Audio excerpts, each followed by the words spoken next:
সুপ্রসুধী সকলকে স্বাগত। আজকে আমরা একটি গুরুত্বপূর্ণ বিষয় নিয়ে উপস্থাপন করতে চলেছি।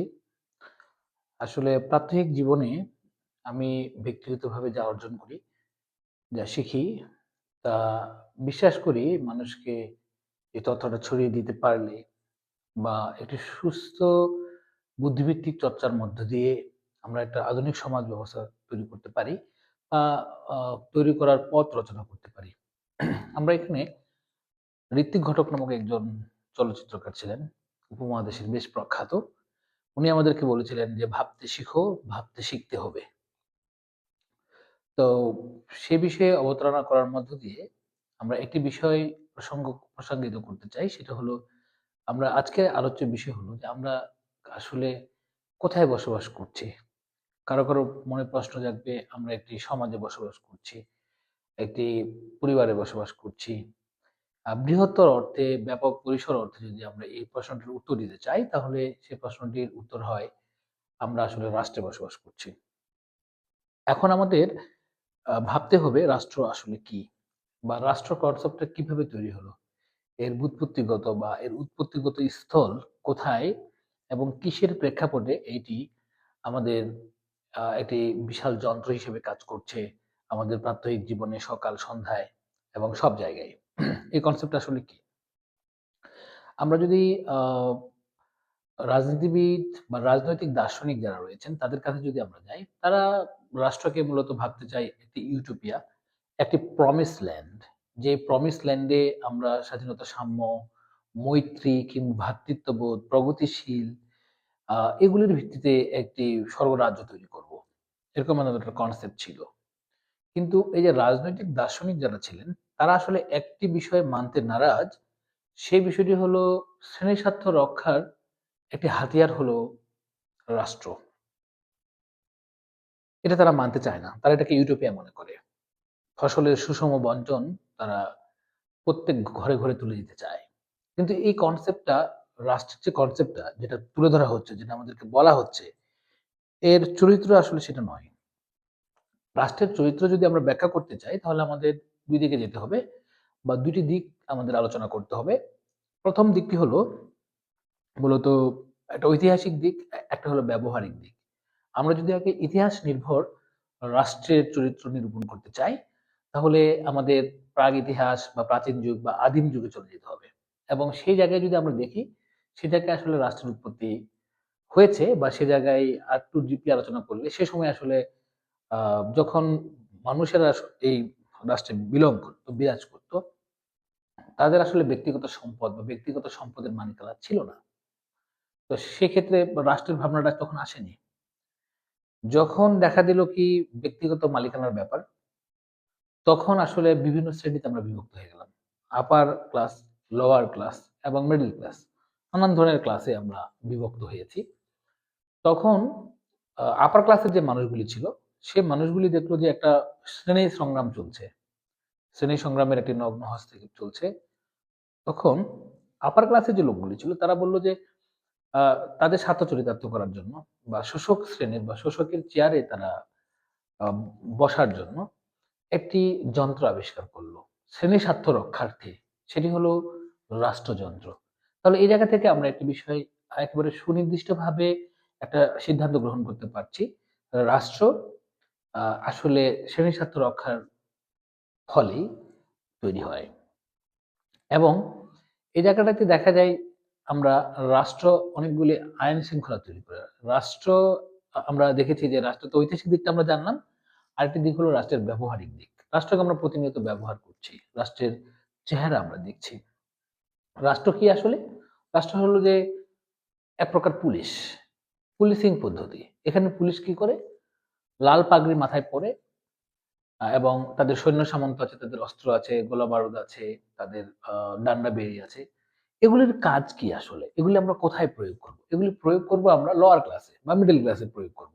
যখন তারা আইন মানবে না, যখন তারা প্রতিবাদ করতে চাইবে, যখন তারা সমতার কথা বলবে, যখন তারা আ সমাজতন্ত্রের কথা বলবে বা যখন তারা ইউটোপিয়া বা প্রমিস ল্যান্ড এর কথা বলবে, যেটা তখন ধনিক শ্রেণীর বা আপার ক্লাসের বা শ্রেণীর স্বার্থ রক্ষার জন্য যে রাষ্ট্রের যন্ত্রটি আমরা তৈরি করেছি, সেটি যখন সেটাকে মিট করতে পারে না, তখন তারা এই আইনের কথা বলে এবং আইন শৃঙ্খলার কথা বলে। এই আইন শৃঙ্খলা মানে হলো আসলে রাষ্ট্রের একটি পীড়ন যন্ত্র। এটি আরেকটি শ্রেণীকেই তারা পীড়ন করে। তাহলে এই শ্রেণীর স্বার্থ থেকেই এই রাষ্ট্র জিনিসটা আসতেছে। যাকে ডমিনেট করছে কেউ। এখন আমরা ধনিক শ্রেণীর বা পুঁজিবাদী সমাজ ব্যবস্থায় যদি আমরা চিন্তা করে দেখি যে আইন শৃঙ্খলা মানেটা কি আসলে? আমরা যদি দেখি ব্রিটেনের পার্লামেন্টে ১৯৫৩ এবং ৫৪ সালের বা অর্থ বছরে ওখানে যে বাজেটটি প্রণয়ন করা হয়, বাংলা টাকায় যদি আমরা হিসাব করি, তাহলে প্রায় ৩৫০ কোটি টাকা সেখানে ধনিক শ্রেণীর যে ট্যাক্সটা, করটা সেটা তারা মওকুফ করে দেয়। তাহলে শ্রেণী স্বার্থ রক্ষা হলো এখানে ওই ক্লাসটিকে। তাহলে এতে করে যে লোয়ার বা মিডল ক্লাসের যে লোকগুলি আছে, তারা আসলে কি করবে? সেক্ষেত্রে এই যে টাকাটা তারা যে মাফ করে দিল, সেক্ষেত্রে আমাদের আমদানি কমে গেল। আমাদের অর্থনীতি ত্বরান্বিত হচ্ছে না। তখন তারা করল কি? প্রায় এই যে মিডল ক্লাস বা লোয়ার ক্লাসের মানুষগুলি তাদের যে ব্যয়গুলি ছিল শিক্ষা খাত, চিকিৎসা খাত, গবেষণা খাত এগুলি কমিয়ে দিয়ে প্রায় ওই অর্থ বছরে ২৫০ কোটি টাকা কি করে ফেলে তারা?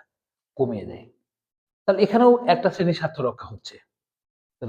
রাষ্ট্র তাহলে তৈরি হয়েছে শ্রেণীর স্বার্থ রক্ষার জন্য। এখানে ব্যাপক বৈষম্য পরিলক্ষিত হচ্ছে। এই জায়গাগুলো আমরা দেখেছি।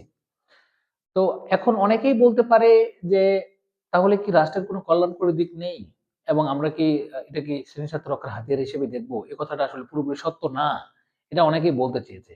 কিন্তু অ্যাডাম স্মিথ অর্থনীতির প্রধান বা অন্যতম যে উদ্যোক্তা বা প্রবক্তা, অর্থনীতির জনক, তিনি একবার খোলাখুলি ভাবেই বলেছে যে আসলে রাষ্ট্র হচ্ছে বা গণতন্ত্র হচ্ছে বা আইন হচ্ছে আ বিত্তহীনদের বিরুদ্ধে বিত্তবানদের একটি কি ছলনা মাত্র। আর কিছুই না এই জায়গাটাতে। তো ওই যে প্রশ্ন যেটা অবতারণা হলো তাহলে কি ভালো দিক ছিল না? আমরা তো দেখেছি ১৬২৯ সালে ব্রিটেন বলছে আ তাদের সংবিধানে, গণতান্ত্রিক ধারায়, রাষ্ট্রীয় চিন্তা চেতনায় যেটা বলতে চেষ্টা করেছে তারা যে বিনা বিচারে কাউকে আটকে রাখা যাবে না। এবং সভা সমিতির আ অনুমোদন থাকবে, গ্যাদারিং করার অনুমোদন থাকবে, মত প্রকাশের স্বাধীনতা থাকবে। ১৭৭৬ এ আমেরিকার স্বাধীনতার সময় ১৯ শতকের শেষে বলা যায় এটা হ্যাঁ, ১৯ শতকের শেষে সে সময়টিতে তারাও এগুলিকে ইমপ্লিমেন্ট করে চেষ্টা করেছে। এখন আমরা যদি একটু জিনিস লক্ষ্য করে দেখি যে আসলে আ মত প্রকাশের স্বাধীনতা বা ব্যক্তি স্বাধীনতার জন্ম বৃত্তান্ত যদি আমরা আলোচনা করতে চাই, তাহলে আমরা যদি দেখি যে তারা কি করেছে? আ মত প্রকাশের স্বাধীনতা আমরা খর্ব করেছে তারা। কারণ আমাদের তো ১৯৬৯ ১৯২৯ কিংবা ১৭৭৬ আমরা ওগুলি পেয়েছি। যে আধুনিক এই গণতান্ত্রিক সমাজ ব্যবস্থায় এগুলো তো আমাদের কেড়ে নেওয়া হয়েছে। যা দেওয়া হয়েছিল, যা কিছুটা রক্ষা করা হয়েছিল, সেটা আমরা ওই প্রাচীন যুগেই দেখেছি। এর প্রমাণস্বরূপ হলো আমরা দেখেছি এখানে শিল্প বিপ্লব হয়েছে, শ্রমিক শ্রেণীদের উপর অত্যাচার হয়েছে। লোয়ার ক্লাস যারা আরকি, শ্রেণী স্বার্থ রক্ষার জন্য যে রাষ্ট্রযন্ত্রটা আমাদের তৈরি হয়েছে। তারপর আমরা দেখেছি আমেরিকার নিগ্রোদেরকে কিভাবে অত্যাচার করেছে। আমরা দেখেছি অপেনহাইমারের মতো বিখ্যাত ব্যক্তিত্ব কিংবা চার্লি চ্যাপলিনের মতো বিখ্যাত ব্যক্তিত্ব কিভাবে তারা লাঞ্ছিত হয়েছে। এইসব আ গণতন্ত্রের কিংবা রাষ্ট্রের ছবক দেওয়া যে রাষ্ট্রগুলি, যে পদ্ধতিগুলি প্রণয়ন করেছে আমাদের, এগুলো আমরা দেখেছি। এখানে আরেকটা বিষয় আমরা লক্ষ্য করতে পারি। আ সেটা হলো আ এই যে যারা আমরা আমার মতো মানুষ যারা সংগ্রাম করছি, যারা আমরা সমাজের একটা আধুনিক সমাজের কথা বলছি বা ইউটোপিয়া বা প্রমিস ল্যান্ড এর কথা বলছি যেটি রাষ্ট্র দেওয়ার কথা ছিল, যেটি হয়ে ওঠেনি মূলত। তারা মূলত আসলে কি ধরেন যে আমরা যদি বলি যে ধনিক শ্রেণীরা বা পুঁজিবাদী মানুষরা একটি জায়গায় বসে নেতৃত্ব দিচ্ছে, ধরেন যে একটি ভিড়ওয়ালা ট্রেনে, ওই ট্রেনে বসে তারা বলছে এই কথাগুলি। কিন্তু আমরা বলছি, "না এটা মানি না, এটা হবে না। তোমরা ওই জায়গায় ভালো জায়গায় আছো। তোমরা অর্থনীতির বেশ সুফল ভোগ করছো। তোমরা আইনটা প্রণয়ন করেছো গরিবের জন্য। আইন হলো একটি মাকড়সার জাল। এখানে আসলে মাকড়সারা আটকা পড়ে মানে লোয়ার ক্লাসের লোকেরা আটকা পড়ে। কিন্তু আপার ক্লাসের লোকগুলো এখানে আটকা পড়ে না। আমি ওই জায়গায় ঢুকতে চাই।" কোনরকম করে ঠেলা সামলায় আমি ভিতরে ঢুকে গেলাম। ওদের বাধা সত্ত্বেও, "ভাই জায়গা নাই, এখানে ঢোকা যাবে না, এখানে প্রবেশ করা যাবে না।" যখনই আমি ঢুকে গেলাম, তখনই আবার বাইরের লোকগুলো যখন ঢুকতে চাইল, তখন আমি আবার আমার জায়গা থেকে বললাম, "না, ঢোকা যাবে না, জায়গা নেই।" সাথে সুর পাল্টে ফেললাম, চরিত্র বদলে গেল। তো রাষ্ট্রের চরিত্র এটা। ব্যক্তি স্বাধীনতা, মত প্রকাশের স্বাধীনতা, অধিকারের জায়গাগুলি এই ট্রেনের উদাহরণটাই আসলে। এগুলো আসলে পুরোপুরি বাস্তবায়িত হতে আমরা দেখি না। তো এই যে বিষয়গুলি আমরা লক্ষ্য করলাম যে রাষ্ট্র আসলে কি? রাষ্ট্র আসলে কিভাবে কাজ করছে? রাষ্ট্র কি কোনো যন্ত্র নাকি ষড়যন্ত্র? এই বিষয়গুলি আমরা জানলাম।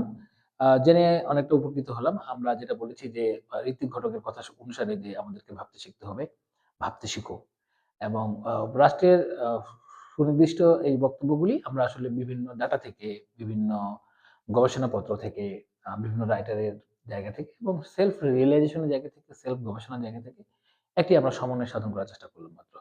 আর যারা আমাদের এই পডকাস্টটি অবলোকন করলেন, আমি বিশ্বাস করি তারা নিশ্চয়ই কিছুটা হলেও আলোকিত হলেন। সকলকে ধন্যবাদ।